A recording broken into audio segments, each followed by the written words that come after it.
In this episode, I'll show you how you can get extreme shallow depth of field in the studio. Adorama TV presents Exploring Photography with Mark Wallace, where you will learn innovative techniques on shooting a wide range of photography. Here's your host, Mark Wallace.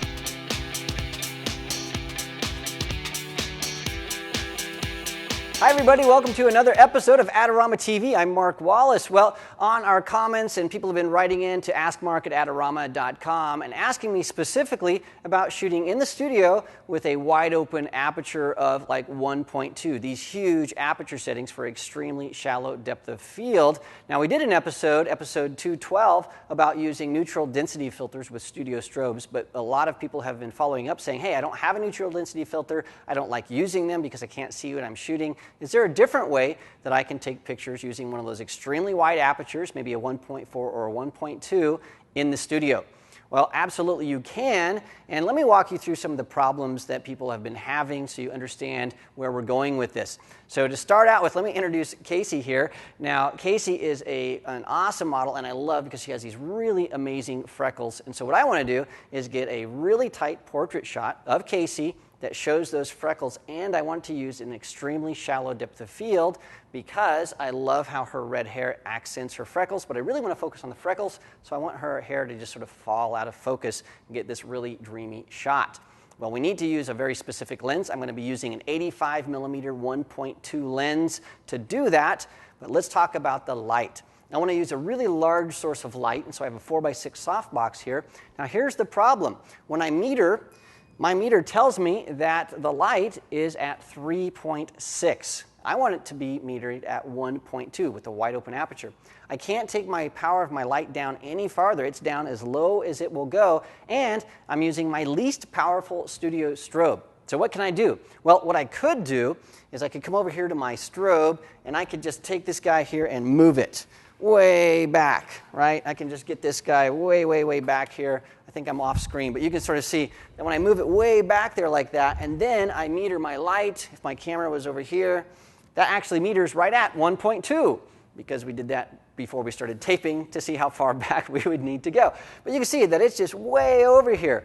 And the problem with this is we're losing all of the benefits of that big softbox. Now, in episode 59, we talked about the inverse square law.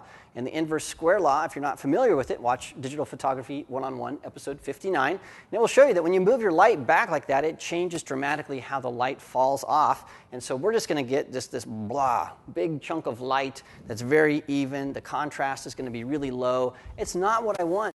I want really rapid light fall off, which means I need to have my light close to my subject. So what can I do? Well, one of the cool things about this light, and I'll grab it and bring it back here, is that all studio lights, almost all studio lights, have something built in called a modeling light. Now that's the light that you're seeing right there, and I can take this and I can turn it on and off, and so it's going off. There it goes, it's back on again. And you can use that modeling light as the source of your light and not trigger the strobe. It's just basically the same thing as using a video light or a hot light. And so what we're going to do is use our modeling lights as our source of light to shoot with an extremely wide open aperture of 1.2 to get an amazing look. And that's what we're going to do next.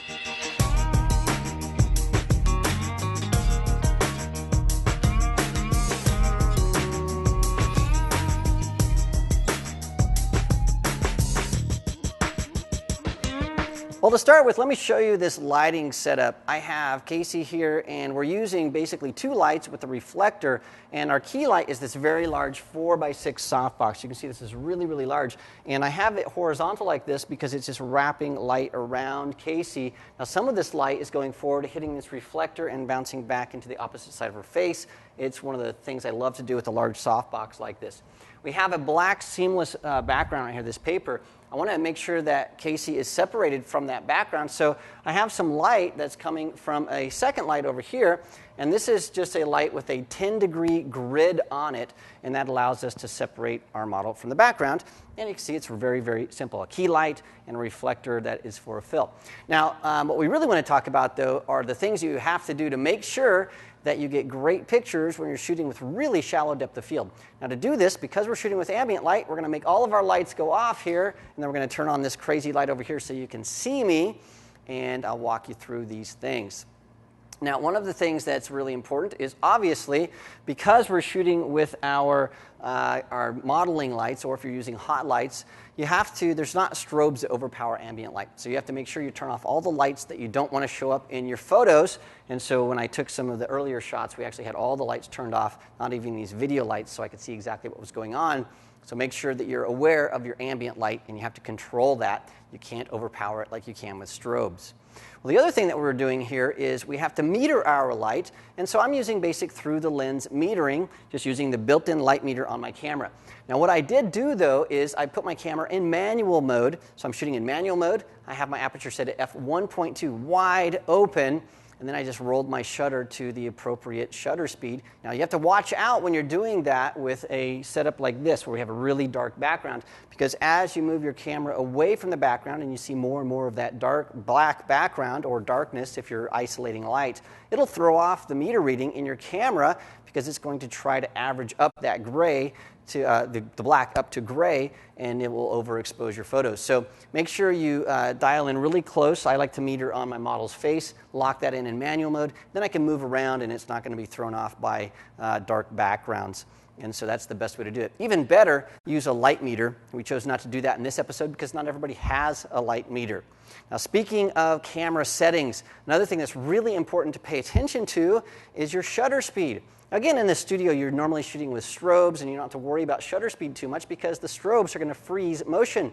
Well, that's not the case now because you're shooting with ambient light, the light that's coming from your modeling lights, and that's not going to freeze motion. You're going to have to use a shutter speed that's fast enough to freeze motion. And so when I first started out, I had this my camera set to ISO 100, and my shutter speeds were down in the 60th of a second range, which just isn't fast enough to freeze motion if I move my camera a little bit off tripod, or if my model moves a little bit. And so what I did was I increased my ISO up to about ISO 400, and some of the shots that I did, I even went all the way up to ISO 800, so I could get my shutter speeds up to the 300th of a second range, and so that will freeze that motion. So use manual mode so your TTL metering doesn't throw things off. Make sure your shutter speed is nice and fast. Well, really what we care about with wide open aperture values is our focus. And with extremely shallow depth of field, you're going to have focus issues. In fact, one of the things about the 85-1.2 that people talk about is focusing. It's very, very difficult because any movement from subject or camera can throw the focus off. So let me show you exactly what I mean. I'm going to take my camera off of my tripod, and I'm going to shoot handheld, and I'll show you the kind of issues that we run into. So I'm going to ask Casey to stay as still as possible, and then I'm going to focus on her eyes using my autofocus points. So I will just focus right on her eye. It's great, it's locked. Now if I move just slightly, so I'm just going to focus. So I focused, my focus was locked because I was using one shot, but I moved just slightly, about an inch or so. And you can see from these photos, just that slight movement throws everything out of focus, and that's not what we want. And so what I suggest that you do is use a tripod. So using a tripod locks the camera in position. It allows you to use slower shutter speeds, so I can raise this up. And now, when I focus, then it's just locked in, and I am set. I don't have to worry about my camera moving. But I do have to worry about the model moving. And so I'm going to do this exact same thing this time with my camera on a tripod, and we'll watch what happens when Casey moves just slightly. I'm talking about an inch or so, or maybe she'll just move her head a little bit, and you can see what happens. So what we'll have you do, Casey, is look toward this. I'm going to focus my camera. So my camera's focused and locked. Now turn and look toward me. Go ahead, there you go. And I'm going to take that picture. And so all we did is I focused and locked, and she turned her head a little bit. And when we look at this, you'll see that the focus is soft because I didn't focus again, which is what I really should have done. And so what we'll do is we'll also have you turn again and look toward that light, and then just lean forward just slightly. There you go. Okay, good. So there was just a very, very slight amount of movement, and when we look at this picture, you'll see again her eyes are falling out of focus because She just barely moved. Now, this isn't something that models will do intentionally, but you just try to stand exactly still for a little while. It's really difficult. So you'll really have to pay attention to what your subject is doing to make sure there's no movement, and then make sure that you take several photos and then check your focus. You cannot trust the little teeny screen on the back of your camera because it won't show you accurate focus unless you zoom all the way into 100%. So what I recommend you do is always check on your computer to make sure your focus is sharp. You'll be surprised at how many photos aren't sharp because of just a little bit of movement. Now, the last thing I recommend that you do, if you have a camera like I have a 1DS Mark II, a Canon 1DS Mark II with a bunch of autofocus points. It has, I think, 45 autofocus points. Well, usually 45 or 50 autofocus points. We also have a Nikon D3S. That's just too many autofocus points to cycle through. So what I like to do is take that in my custom menu and tell my camera, hey, you know what, only use 16 of these or 9 of these, so I can just sort of quickly go to an autofocus point that's close and then shoot. Well, I don't like to do that when I'm shooting something with this really extremely shallow depth of field, because if I do, I'll have to recompose and my model can move and things can get out of focus. So I turn on all of my autofocus points so I can get it exactly as close as possible to my subject's eyes and then take the picture without moving. So those are my tips for shooting with a wide open aperture using your modeling lights, and you can put these things into practice, and I'm sure you're going to get some great pictures just like we have.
Well, thanks so much for joining us today for Exploring Photography. Now, we did mention some things in this episode that I didn't dive into, but I have in the past on Digital Photography 101, specifically using a neutral density filter in the studio to achieve a really shallow depth of field. Now, that's episode 212 of Digital Photography 101. The inverse square law, we talked a lot about that in episode 59. It's a spectacular episode, so don't miss that. And also, we shot with this really dark background here, and that could throw off your meter readings. And I talked a lot about how to adjust for that in Digital Photography 101, episode 26. Now, you don't have to miss anything that is on Adorama TV. All you have to do is hit the subscribe button.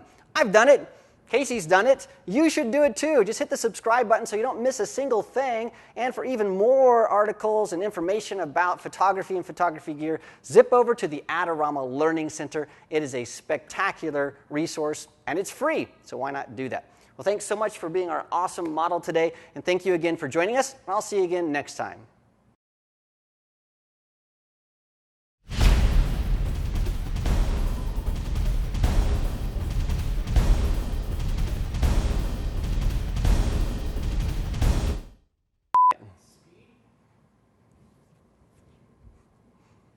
Thank you so much, Casey, for being in a tremendous, awesome, let me start over. Tremendous, like terrific and tremendous came out.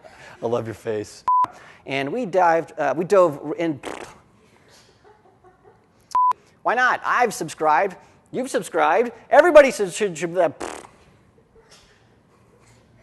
I'm going to take a drink of water, and then we'll try again.